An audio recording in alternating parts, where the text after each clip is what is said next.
Bienvenidos, soy Diego Manuel Rodríguez, Arte de Buenos Aires, diegomanuel.com.ar. Documento número 36, apuntes varios. Bueno, en todos estos últimos documentos empecé a hacer un marco teórico de mi obra después de presentar las series. También estoy haciendo algunos documentos de análisis de las obras, digamos, entre comillas, ¿no? Análisis improvisados o comentarios también. Es más, esto también es improvisado, no hago guión ni nada. Eh, Son quizás lo que hago, lo que voy a hacer en este documento es repasar algunas cosas que dije en otros documentos que se me ocurrían en el momento. Y, y bueno, son un poco el oficio de profesor, los profes tendemos a repetir mucho las cosas, así que perdonen si ya lo dije, algunas cosas ya las dije, pero bueno, la idea mía es también de estos documentos es que me sirvan a mí para eh, un poco plantearme cosas y hacia dónde va lo que hago, o sea, sería como una especie también de análisis eh, de las obras en particular, pero también como en este caso, de un marco teórico del trabajo. O sea, lo hago también, no solamente para que quede un registro de lo que yo pienso, de mi mirada, sino también porque me sirven. Todos estos, yo por ahí algunos, no todos, pero algunos los veo un poco y me sirven porque me ayudan a recordar cosas que a veces uno en el taller, lógicamente te olvidas de todo, porque cuando estás muy concentrado en la obra, estás pensando más que todo en la gama de los colores, en el color, y más, no estás pensando, estás en una especie de trance donde todo esto no se te pasa nunca por la cabeza, todas estas cosas que serían de una mirada de perspectiva, ¿no? Desde fuera del taller, no dentro del taller, como estoy ahora, que estoy en el taller, sino como estoy fuera, el taller está como un ejercicio que hago yo de perspectiva para los chicos de secundaria. La habitación del taller estaría como transparente y yo estaría afuera mirando con esa perspectiva desde afuera, como si yo fuera espectador, como si fuera público, qué es lo que estoy haciendo. Que me sirve muchísimo porque me da otra mirada, me, me- también me hace ver qué obras son más importantes que otras, en el sentido de seguir con esa serie. Estos documentos me sirvieron mucho para quizás seguir más con la serie argentina, la serie de historia argentina, que no era, quizás si no me planteaba todo esto, no la seguía, quizás seguía otra, porque en definitiva, cuando uno está muy metido en el cuadro, está un poco a ciegas, entonces no ves todo esto.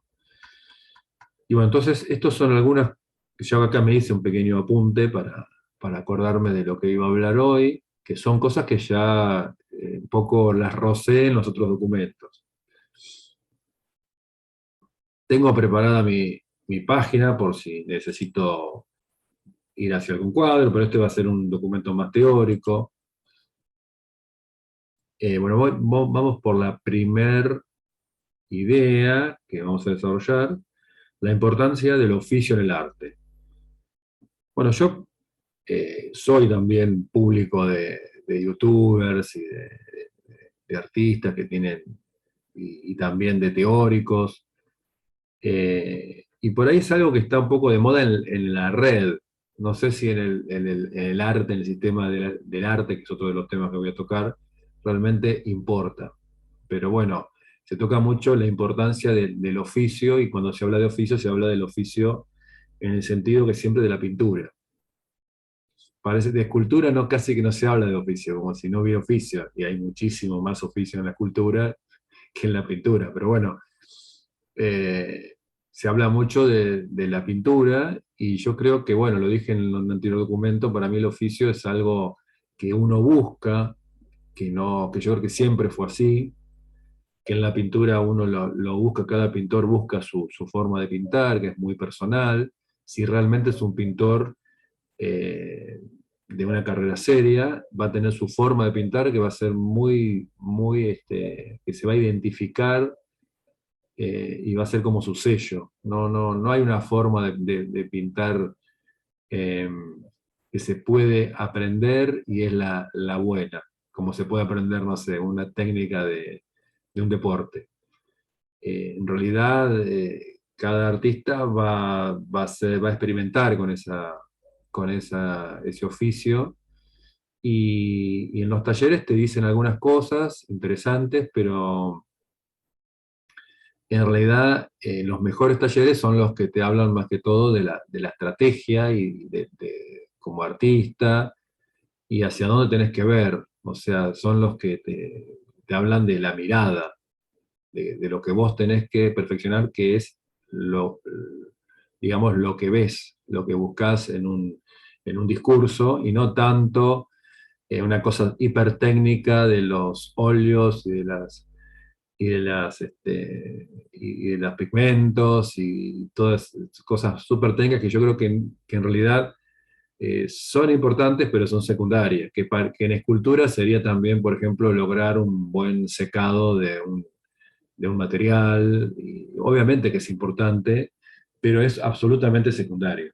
Pero hoy en día se pone como de manifiesto, como que es algo muy importante, eh, en realidad hablando de lo que lo importante es el objeto de arte. Y bueno, ya vemos que hoy en día eh, no es tan importante el objeto, porque lo que domina es un canon artístico que lo establece una vanguardia, que es el dadaísmo y el neodadaísmo, y a partir de eso no importa tanto el oficio ni el objeto, porque se puede hacer un discurso a través de cualquier tipo de forma artística.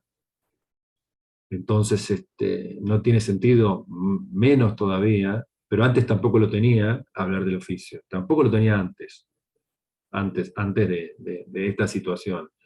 Y bueno, yo ya lo dije en otro documento, en realidad lo que tenemos que hacer es aceptar cómo, digamos, eh, la situación y de extrema libertad y usar esa libertad, en definitiva. No tener miedo a esa libertad, porque que nosotros nos centremos en nuestro arte, en el oficio, es ridículo, porque es como si un escritor estuviera pensando en qué letra va a tener su libro.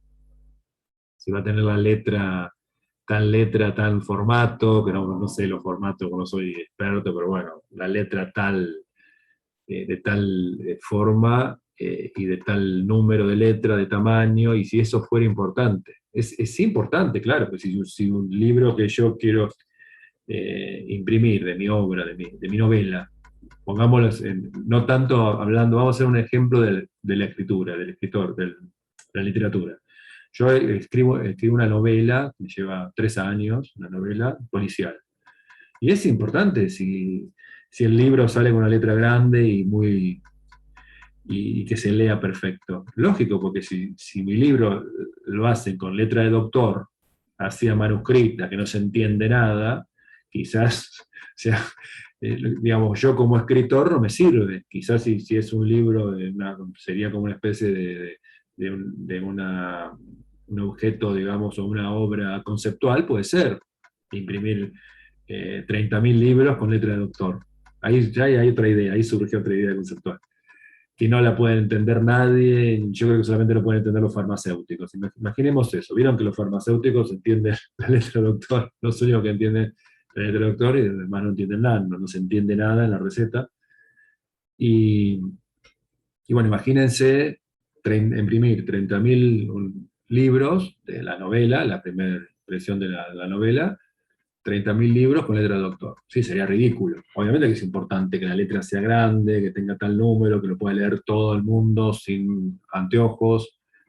Perfecto, genial, una letra bien grande, un buen papel, la encuadernación que no se rompa. Claro que es importante eso, pero no es fundamental en la obra de esa novela. Sería ridículo pensar que eso es lo fundamental. Para nada. Quizás en la Edad Media sí, que no había métodos de impresión, que se hacía a la mano, y claro, ya era otra cosa, lo hacía un artista el libro, y hasta le hacía dibujos, lo iluminaba, le hacía un montón de dibujos y ayudando también a que el libro sea bello y que sea interesante para el que no sabía leer, que era la mayoría. Entonces le hacían dibujos, como para que también se defienda el libro, porque imagínense, la mayoría no sabía leer, agarraba eso y tiraba. Entonces tenían unos dibujos muy bellos en la Edad Media los libros y era una defensa para ese objeto. Pero volviendo a la importancia del oficio, el oficio no es eso. El oficio, o sea, el oficio es eso, el oficio, digamos, del objeto, de lograr ese objeto, sería cómo mezclar bien los colores, que no se ensucien, bueno, XX, un montón de cosas que tiene la pintura o que tiene la escultura. Lograr una escultura que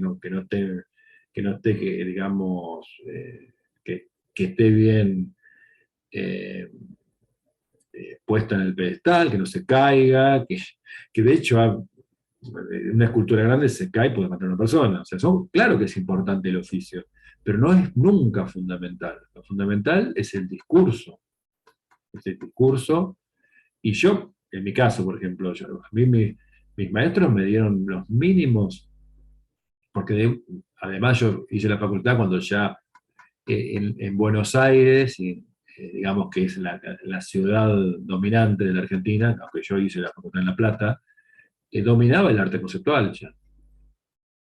Entonces, aunque los artistas, mis maestros eran más del modernismo, ¿no? Eran más de la vanguardia todavía, enseñaban una forma de entender la vanguardia, pero aún así, dentro de la vanguardia, que es más de objeto, y obviamente hay más oficio para lograr ese objeto, digamos, todavía hay oficio de pintor, o sea, por ejemplo, el cubismo se pinta óleo sobre tela. O sea, las obras cubistas de pintura tiene una técnica tan perfecta como puede ser una obra clásica. O sea, un óleo perfecto sobre una tela de lino, con una impresión, cuidando el lino, que no se llegue el aceite al lino, para que no se pudra, y bueno, un montón de cosas, no se ponga amarilla, la impresión blanca, o sea, todo eso que es técnica, que es oficio. Después ya el posmodernismo cada vez fue menos importante, además hubo vanguardias, eh, más del posmodernismo, después de los años 50, que cada vez les importó menos el oficio, digamos, del buen oficio de la pintura. Empezaron a usar otros elementos más cotidianos. Entonces, y además porque eran vanguardias que están más apoyadas en el surrealismo y en el dadaísmo. Entonces, se apartaron de ese oficio. eh, entonces, bueno, para mí el oficio yo creo que es otra cosa hoy en día. El oficio del artista no es tanto lograr un objeto perdurable, sino todo lo que hay de estrategia como artista para lograr que esa obra llegue al sistema del arte. Ahí me estoy salteando el tema y estoy hablando del sistema del arte. O sea, el oficio yo creo que es también muy importante tenerlo, es qué hay que hacer para conectar esa obra con el sistema del arte. Y yo creo que ahí está el oficio. Y el oficio es una estrategia. El oficio, entre comillas, sería la estrategia para que mi obra llegue al sistema del arte, que el sistema del arte es, ahora me estoy salteando los otros dos temas. El sistema del arte, que sería el cuarto tema que iba a tocar, son los museos de arte, son las galerías comerciales, es la historia del arte, son los críticos, los medios de comunicación tradicionales, los diarios, son los blogs importantes, hegemónicos, fuertes, son las personas que tienen autoridad. En cada país hay personas con autoridad, que puede ser, por ejemplo, el curador de un museo importante, eh, Bueno, todo eso es el sistema del arte. También los profes que dan clase en la primaria y en la secundaria están dentro del sistema, porque repiten, o sea, el sistema continuamente se repite y se autovalida. Eso es un sistema artístico, es algo que continuamente se está validando a sí mismo. Y entonces todos los integrantes, desde los más chiquitos a los más grandes, están validándose, se están dando valor. Y entonces yo creo que el oficio, la importancia del oficio hoy en día es, y siempre, es intentar entrar en ese lugar que es un lugar cerrado.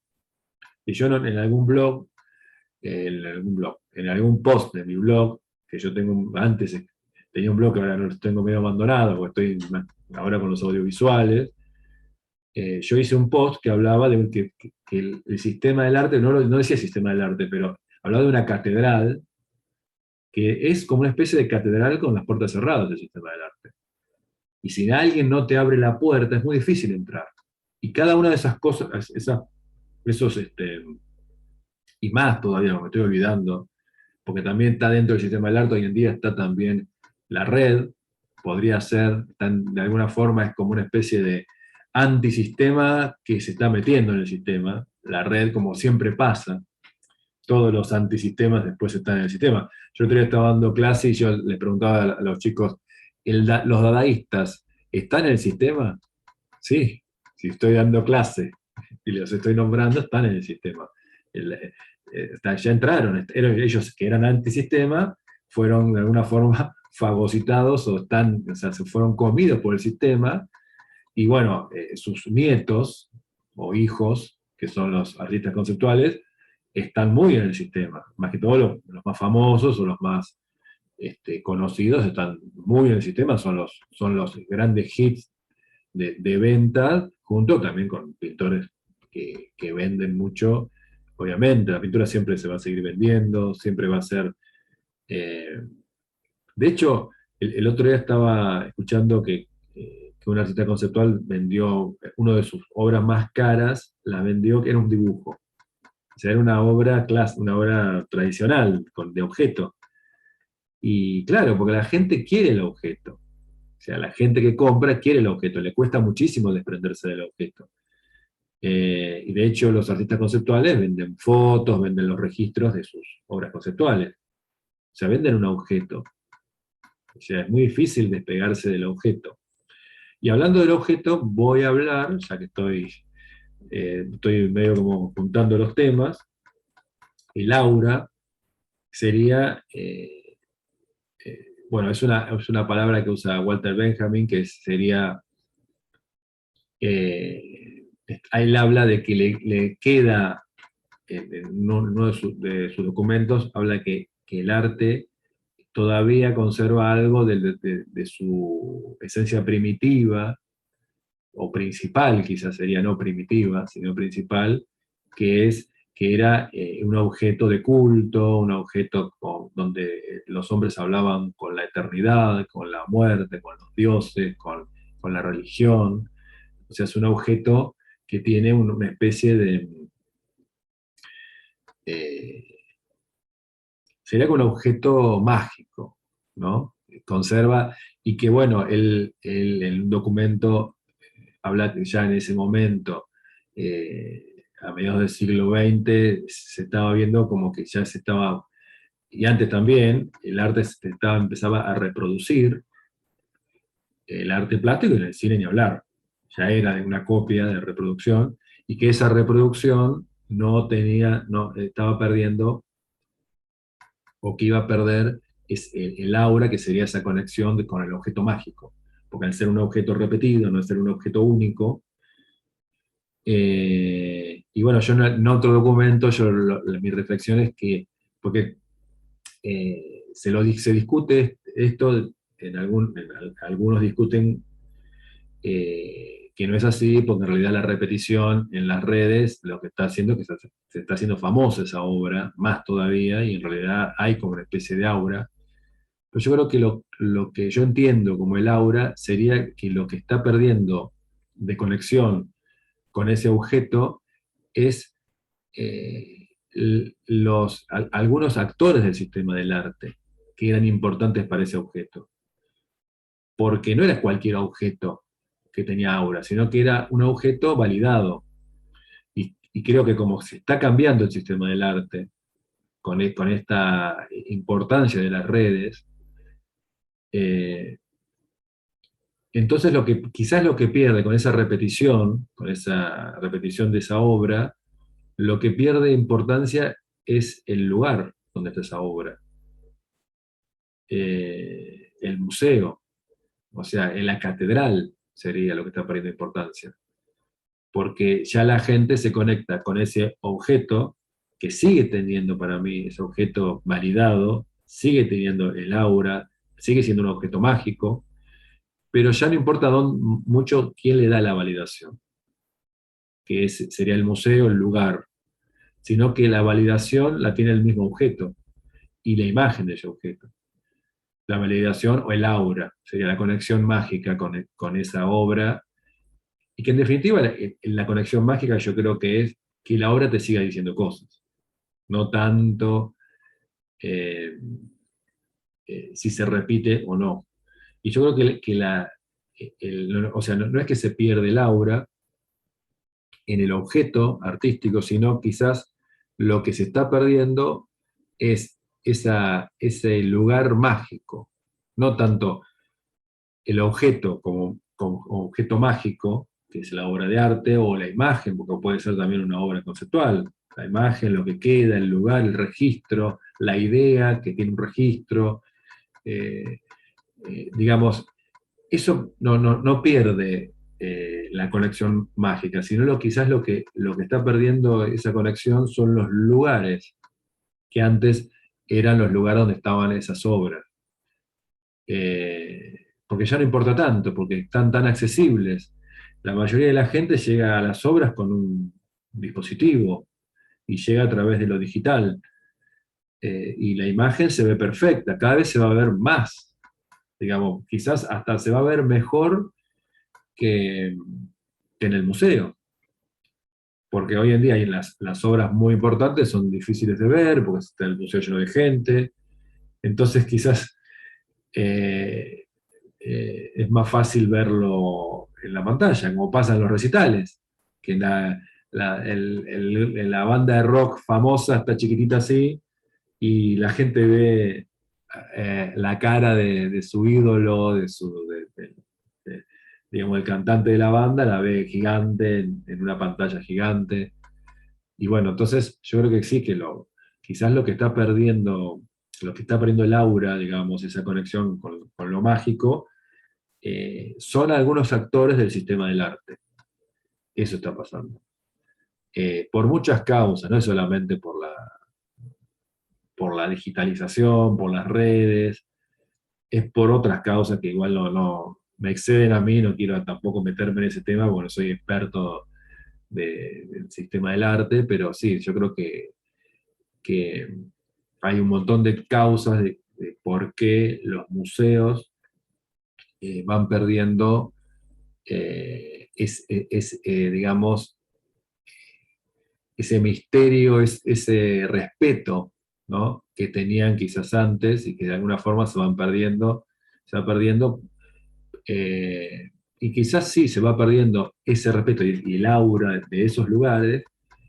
Eso sí, yo creo que el autor Walter Benjamin, yo creo que tiene razón en el sentido de, o sea, lo entiendo yo, en el sentido de que esa repetición y ese acceso diferente al objeto mágico eh, hace que nos desconectemos de esos lugares sagrados, ¿no?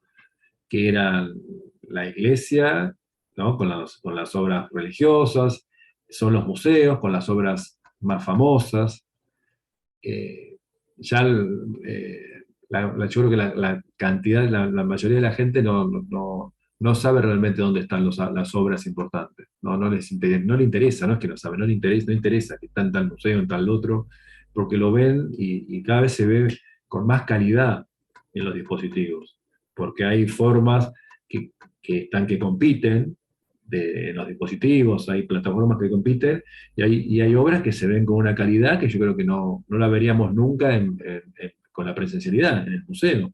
tendríamos que tener una especie de lupa gigante, porque la calidad de la presentación en los dispositivos digitales a veces es enorme. Se ven hasta digamos, la fibra de la tela de una obra que es gigante. eh, y bueno, yo creo que quizás ahí en ese sentido se está perdiendo el aura, digamos, de las obras, ¿no? Esa conexión con el objeto único, con el objeto sagrado, que tiene desde el comienzo la obra, lo artístico, las imágenes, ¿no? Y bueno, voy a hablar un poco del sistema del arte, ya que toqué, lo rocé, en el sentido, y conectándolo otra vez con el oficio, en el sentido de que eh, el oficio, entonces, volviendo al tema del sistema del arte y el oficio, para mí es, eh, digamos, cómo lograr que eso que hacemos, que esa idea, llegue adentro de la cabeza de la gente. Y cómo lograr que llegue, digamos, a esa validación que da el sistema del arte. No a todo el sistema, pues sería demasiado difícil, pero sí cómo entrar, por qué puerta, entramos por la ventana, medio como esas películas que intentan entrar a un lugar imposible, ¿no? Tipo Misión Imposible, ¿no? Que hay un montón de trampas y que uno no puede entrar a una sala de tal castillo porque hay un sistema hiper seguro y no se puede entrar. Y bueno, hay que tener una estrategia, y yo creo que el oficio, volviendo un poco al principio del documento, es ese. Es qué estrategia para poder pasar por alguna de esas barreras, de esas barreras.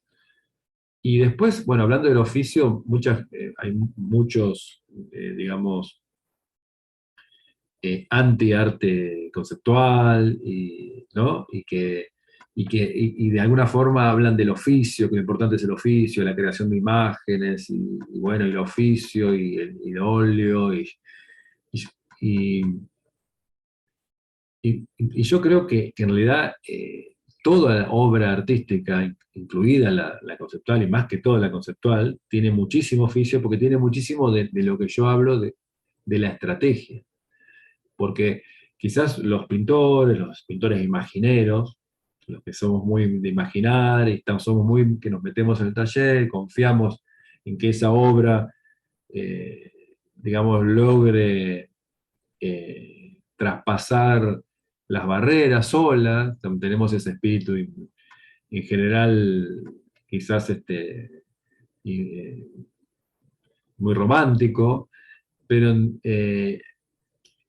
artista conceptual ya de por sí está afuera del taller y está continuamente conectando un montón de actores del sistema artístico para que esa obra realmente funcione, porque son obras que necesitan un impacto.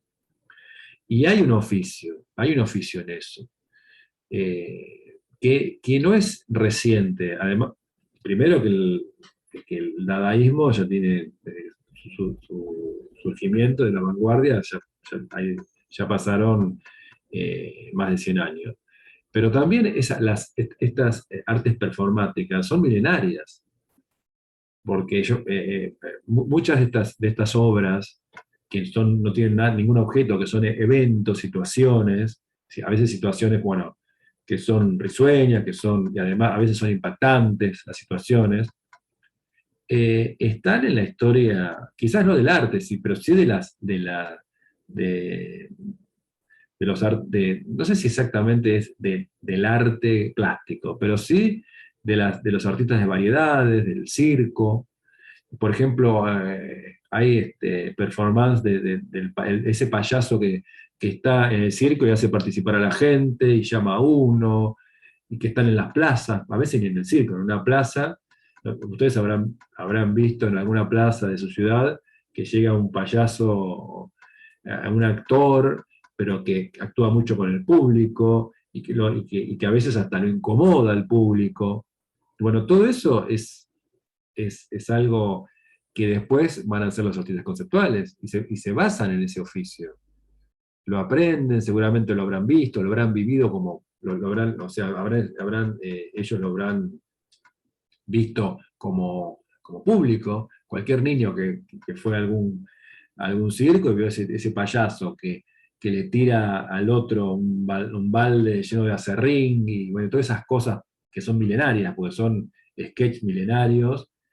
eh, eh, digamos, se puede basar en eso en hacer una obra conceptual, tranquilamente. Entonces, hay un oficio, hay un oficio. Y de hecho yo también, en otro documento, hablaba que en los 90, cuando el arte un poco oficial que había, de moda, ¿no? De los lugares que uno quería estar, porque eran lugares de moda también, por ejemplo, en los 90 en el Centro Cultural Rojas, era todo conceptual.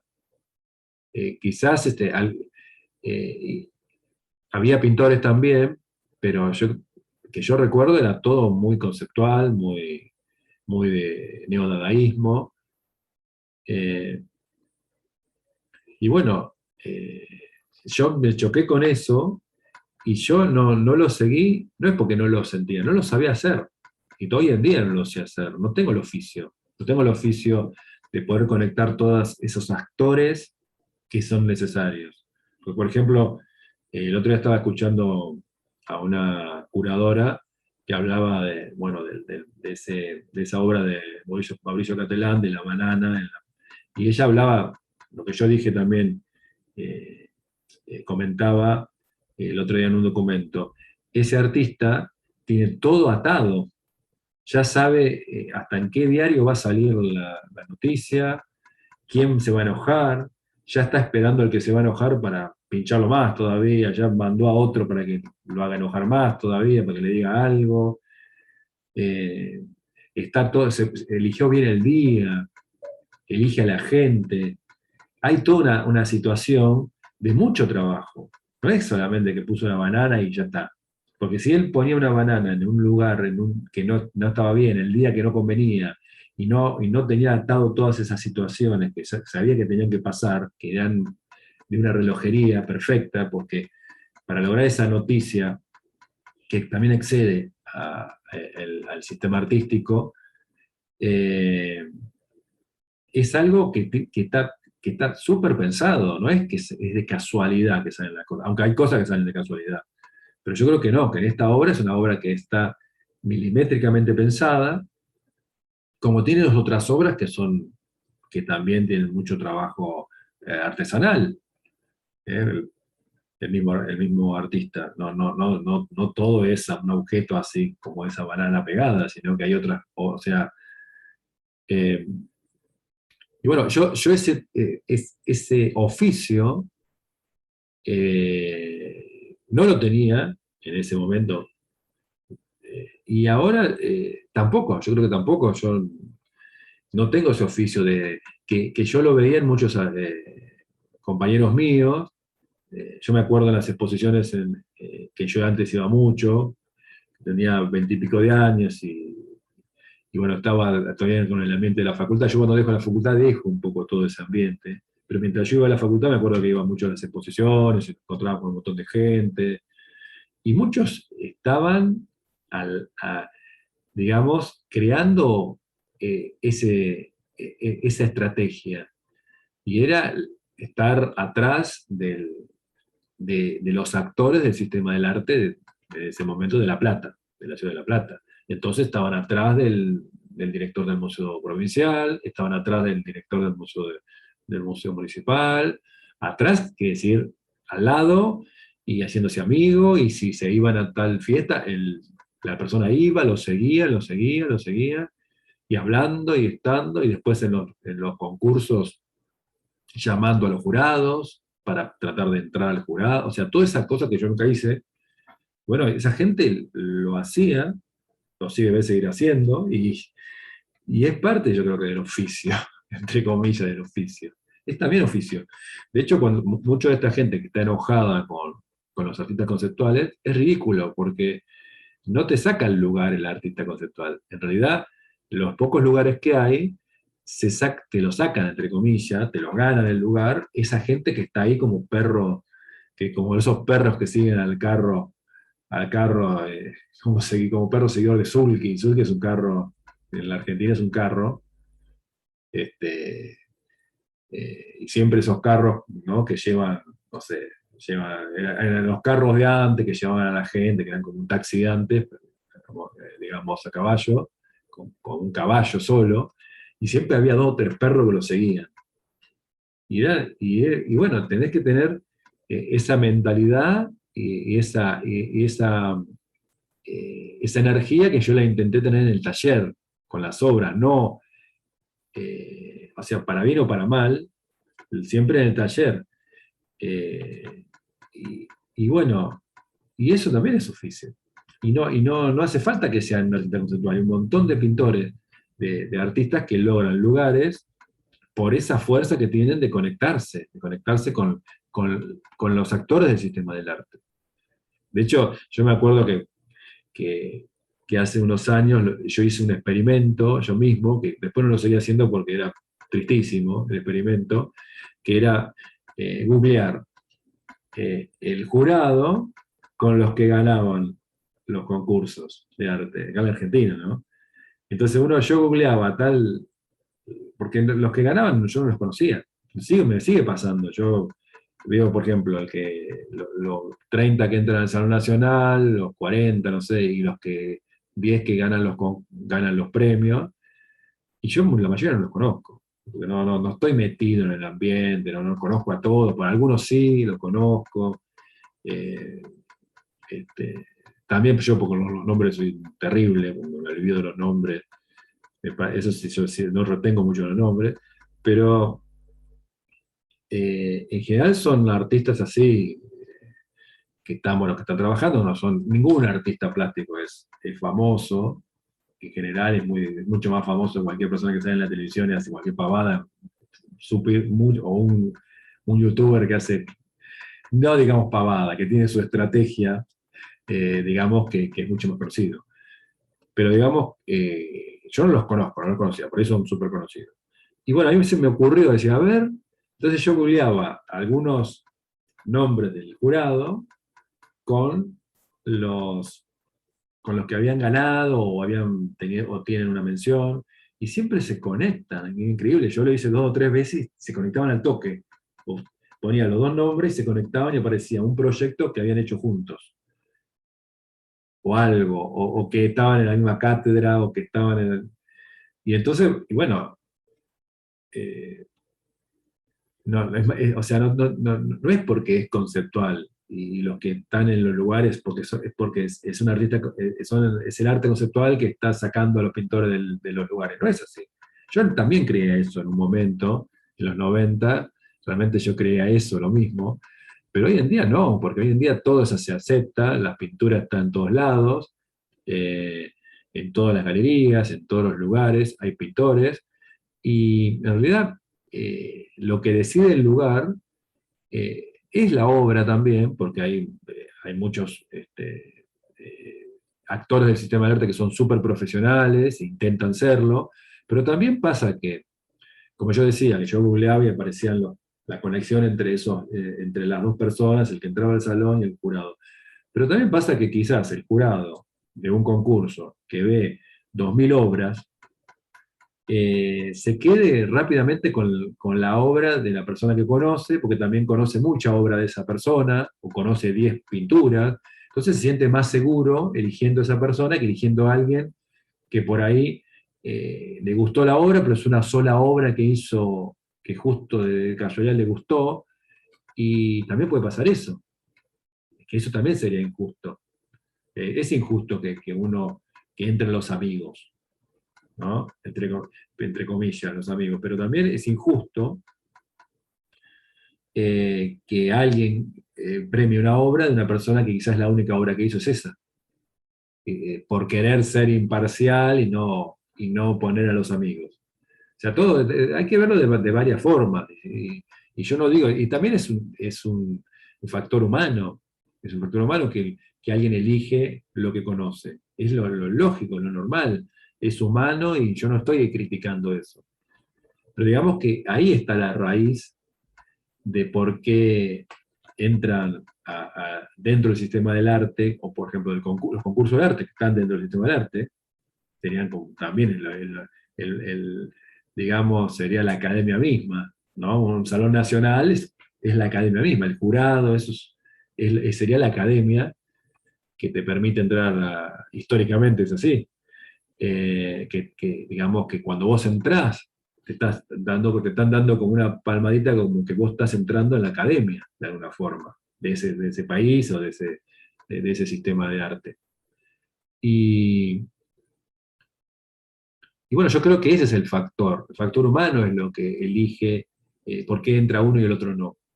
Volviendo al castillo, el castillo que tiene puertas cerradas, el sistema del arte que se autovalida continuamente. Ese castillo, esa catedral de puertas cerradas, le abre la puerta a los conocidos, como pasa en las fiestas.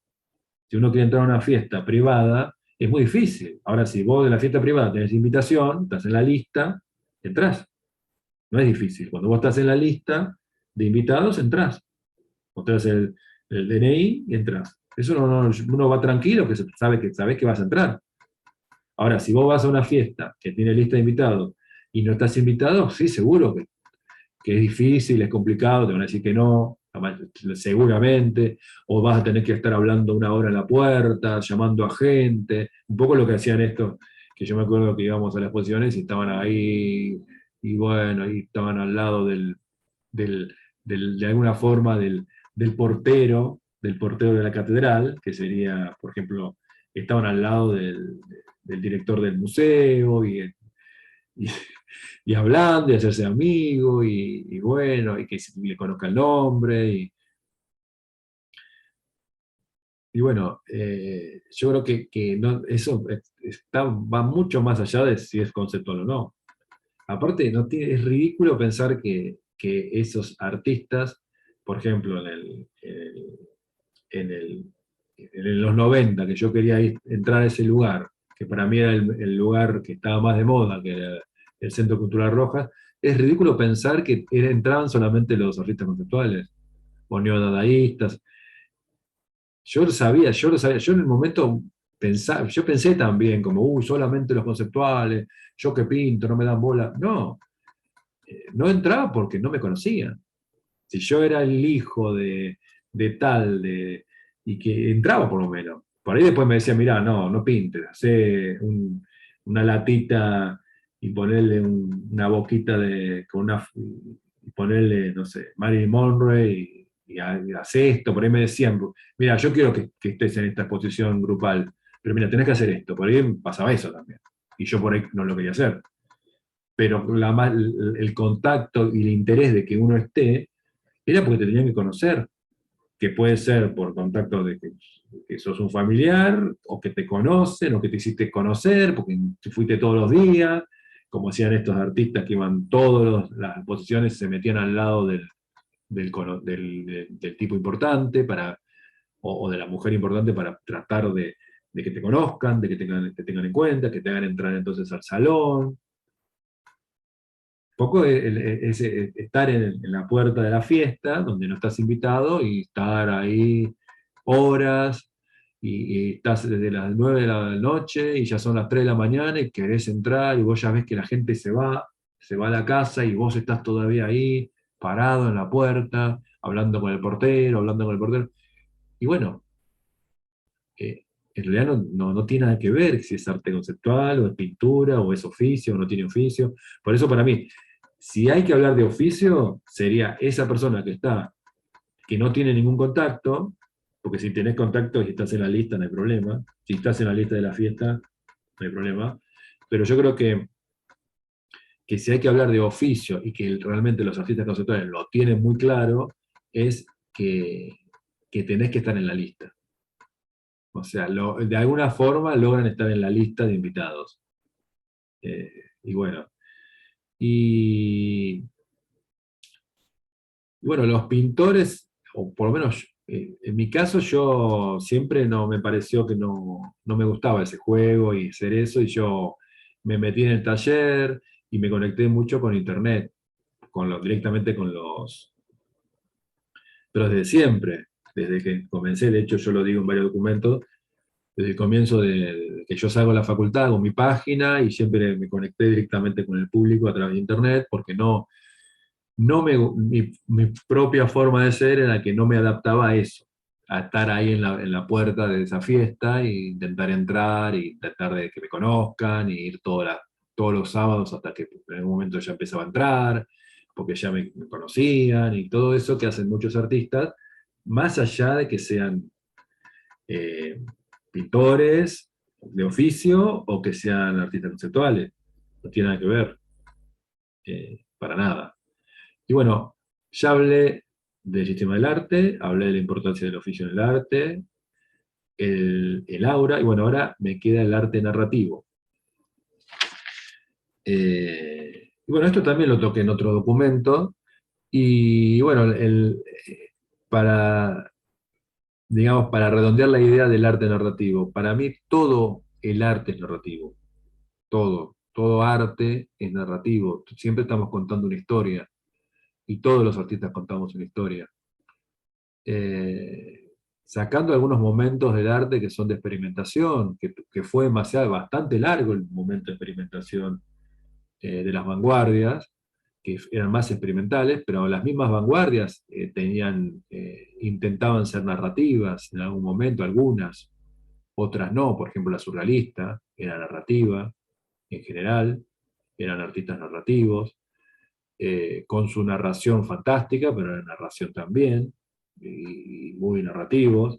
El arte conceptual es muy narrativo, en general los artistas conceptuales son muy narrativos porque están montando una situación que es narrativa, que casi yo lo dije en otro documento, por eso algunos tienen lógicamente hacen películas después, son tan narrativas, es tan narrativa el arte conceptual que muchos hacen películas, aunque son películas experimentales a veces, pero la película, el cine en sí es narrativo, es más narrativo que la pintura, porque son varias escenas o varias imágenes bueno, igual que la historieta, es más narrativa todavía, si podemos hablar de arte narrativo. Pero en general el arte en sí es narrativo. Hasta la pintura abstracta, que yo hago arte abstracto, también tiene algo de escritura, algo de una escritura que quizás que no se entiende, pero sabemos que hay algo ahí y que podemos imaginar. Entonces quizás sería una invitación a una narración interior, el arte abstracto.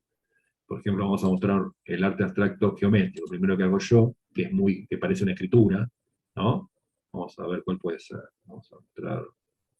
Bueno, cualquiera de estos que son así como imágenes repetidas, vamos a ver esto.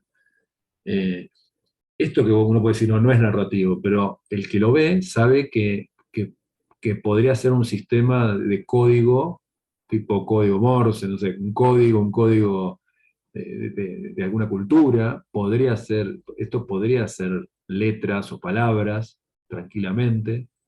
Podemos imaginar eso. ¿Y qué dice? Y ya podemos después imaginar qué dice, qué es un poema, qué está diciendo acá, esta escritura de una civilización perdida, o una futura civilización. ¿Qué dice?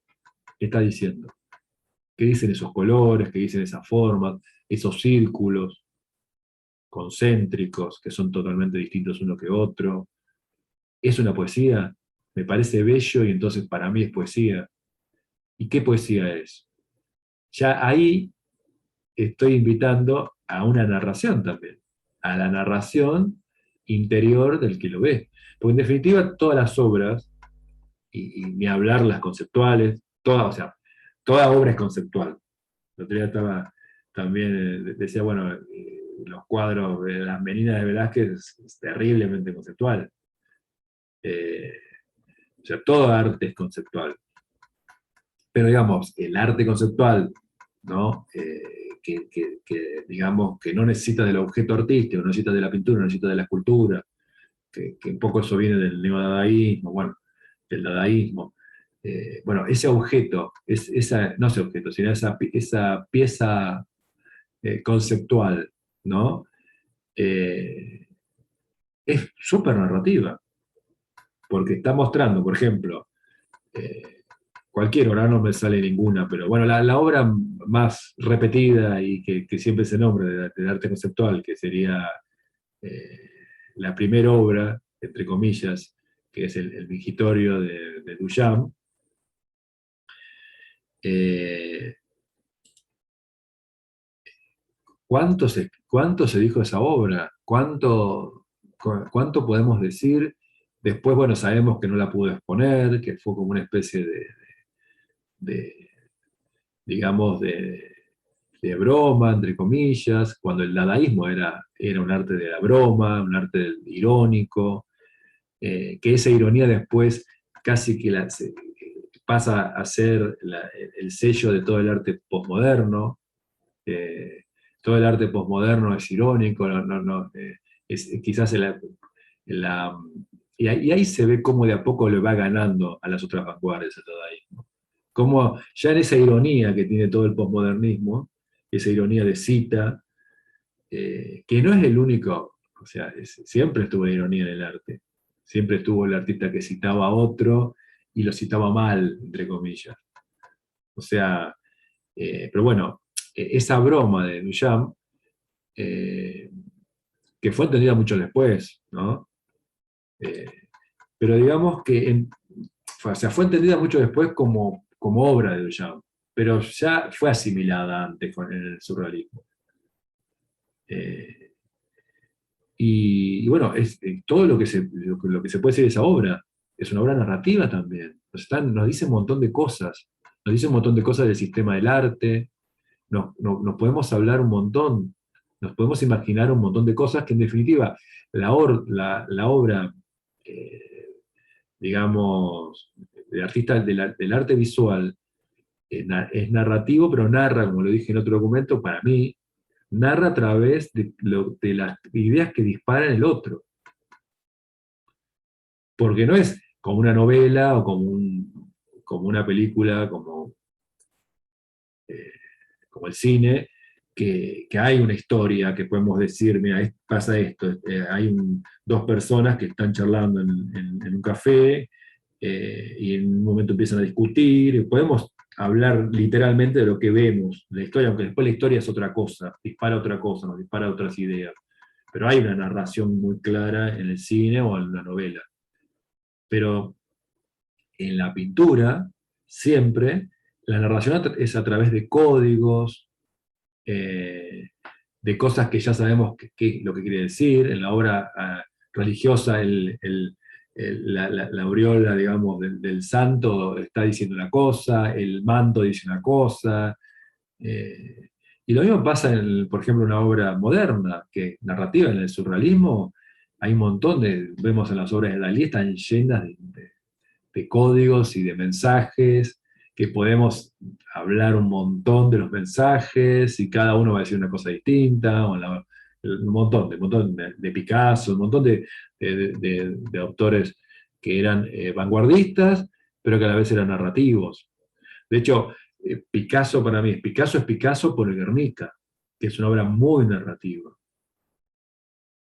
Pasa a ser, yo creo que, pero no por la ruptura, pues ya hace rato que estaba la ruptura del cubismo cuando hace Guernica, hace rato ya que ya era un código que él mismo digamos, lo usa en casi todas sus obras después, que es esa especie de cubismo analítico y a la vez le suma el expresionismo y el surrealismo y ahí hace como una especie de imagen muy, muy pregnante de Picasso, que uno enseguida dice Picasso. Bueno, en el Guernica yo creo que pasa a ser tan importante por lo que dice, por lo que cuenta, por esas imágenes que son tan potentes, que es dibujo, que es pintura. eh, y en definitiva el arte narrativo es el arte. siempre nos está narrando, establecida una forma de hacer arte, siempre está contando historias, pero desde siempre, de todas las épocas. De hecho, eh, digamos, las civilizaciones que tenían un estilo que permanecía durante siglos, que parecía hecho por el mismo artista, a veces, por ese oficio tan pulido y tan exacto, cuál es la diferencia? O sea que uno puede ver distintos estilos, eso con el paso de las épocas, no es que siempre ha sido igual, pero digamos, ¿qué es lo que cambia realmente en esas obras? Es lo que dice. En definitiva, entonces, lo narrativo sería el concepto, el discurso, que todo el arte lo necesita, y el arte siempre es conceptual, lo necesita, que es narrar, que es contar, contar algo y que eso se multiplique en la persona, en las mentes, entrar a esa mente y que realmente esa narración sea única en cada cabeza. Y bueno, ahí está un poco lo que tenemos que buscar. Lo que narramos es lo que se narra a sí mismo cada espectador. O sea, la interpretación de la obra. Un poco lo que estoy haciendo yo en algunos documentos. Estoy interpretando como yo quiero, como a mí me parece, estoy interpretando la obra como espectador. Ya no como yo que la hice, sino como espectador, como la única forma de hacerlo aparte. Porque cuando yo la hacía realmente no sabía ni lo que estaba, no sabía. Cuando uno hace la obra no sabes realmente por qué la estás haciendo. Pensar, o sea, yo trato de equilibrar eso, de no saber realmente por qué estoy haciendo esto, tal obra, de estar, porque estás tan concentrado de otros detalles, en otras cosas, en el color, en la forma, porque hay tantas cosas para ver cuando haces la obra, que no sabes realmente por qué estás haciendo esa obra, y yo lo trato de manejar eso haciendo series. Entonces, yo, por ejemplo, el otro día estaba mostrando una obra del siglo XX, de la historia argentina, y yo decía, esta obra la voy a hacer varias veces, porque yo con esta obra no hice varias ideas, que yo la podía, no la pude poner toda esa obra, todas las ideas, pero otras ideas y otras formas de hacer esa obra, ya las tengo pensadas que, que, que quizá la pueda hacer en otras, que mi proyecto es hacerla en otras obras. Y bueno, ahí de alguna forma estoy tratando de equilibrar eso de no, digamos, de ver un poquito, al estar encadenando una obra con la otra, de, de tratar de tener una mirada un poquito más alejada de la obra. Un poco lo que hago también con estos documentos. O sea, encadenar las obras hace que la obra, un poco como todos los ciegos que van de la manito, como un cuadro de Bruegel, que están todos los ciegos de la mano, van uno tras del otro. Un poco hago eso, porque uno está ciega cuando hace la obra, de alguna forma. Entonces las estoy encadenando en una serie.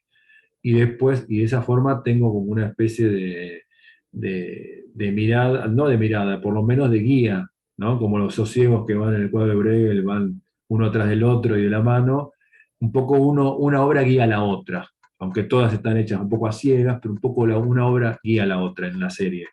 Y después sería intentar ver las cosas un poco más de lejos, o tener una guía, por lo menos, una guía más allá de esa obra única. Y después, bueno, estos documentos a mí me están sirviendo mucho, por eso estoy haciendo varios.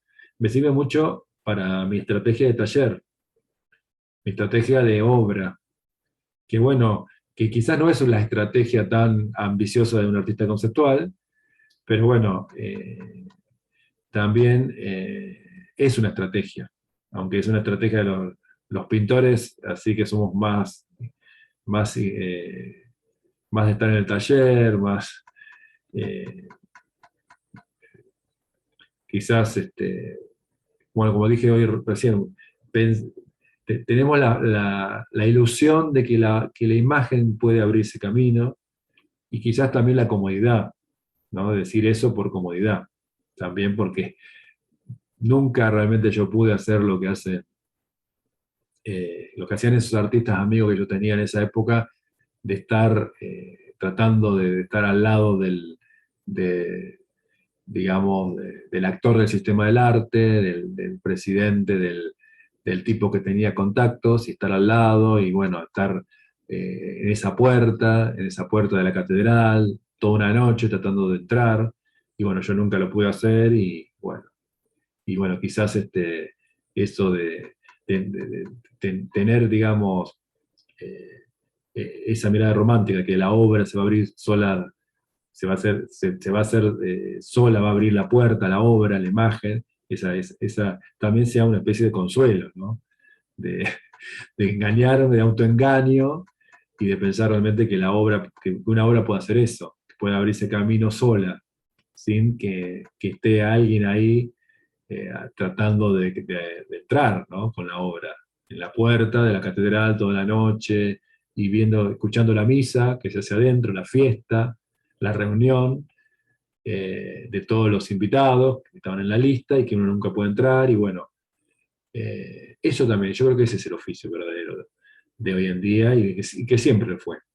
Yo creo que los artistas realmente que pasaron a la historia eran artistas que tenían muy claro ese oficio, o tuvieron la suerte de que justo estaban al lado de alguien que los ayudó mucho, o que estaban al lado justamente de ese que estuvo toda la noche esperando en la puerta, y tuvo la, digamos, la buena onda de hacerlo entrar también a su amigo, pero de alguna forma está todo tiene que ver con lo mismo, ¿no? Con los contactos, y bueno, el sistema del arte es un sistema del arte humano, donde el contacto, donde es muy importante. Somos seres, animales de contacto. De hecho, por eso fue tan terrible esta pandemia, porque lo que nos obligaba a no tener contacto, digamos, de presencial. El contacto era así, solamente podía ser virtual, y bueno, fue muy difícil, porque bueno, era como antinatural, ¿no? Para nuestra forma de ser, eso. Y bueno, un poco tiene un sentido de que sea así. No digo que está mal como es el sistema, porque es humano, es un sistema hecho por humanos, donde hay actores humanos, y es lógico que pase que el sistema tenga, para bien o para mal, eh, esa forma de actuar, que es humana, porque es un sistema del arte humano, nuestro, no es, digamos, de extraterrestre, ni es de máquinas, de solamente máquinas, sino que, que es ridículo pensar que solamente va a ser importante alguna especie de sistema de validación solamente por el oficio, por alguna especie de escala matemática, y que hay un arte más bueno que el otro, y que tiene que llegar, bueno, eso es toda una fantasía, porque en realidad el sistema es absolutamente amorfo, es muy humano, y no es así. No, no. Digamos que no es como un deporte de salto, donde hay uno que va a saltar más y es matemático y es así, y yo creo que ni ese deporte es tan perfecto. Debe también haber un sistema quizás bastante discutible, entre comillas, aunque es ridículo discutirlo porque es el factor humano, que no, es ridículo renegar y pensar que se puede, digamos, ir en contra de eso. Aunque claro, cuando ya la cosa está muy viciado, muy demasiado, donde lo único importante es ser conocido, y obviamente que también está mal. O sea, todo tiene que tener un cierto equilibrio, y una tolerancia lógica. Pero bueno, me parece que ya hablé de los 4 temas, un poco los encadené. Espero que esté claro lo que quise decir. intenté justamente aclarar algunas cosas que yo dije medio muy rápidamente en otros documentos, y bueno, espero que esté más claro y quizás no esté más claro. Por ahí estaba más complicado lo que dije o más difícil de entender, pero bueno, espero que se haya entendido. Y bueno, me voy despidiendo, espero que les haya gustado. Soy Diego Manuel Rodríguez, Arte de Buenos Aires, diegomanuel.com.ar.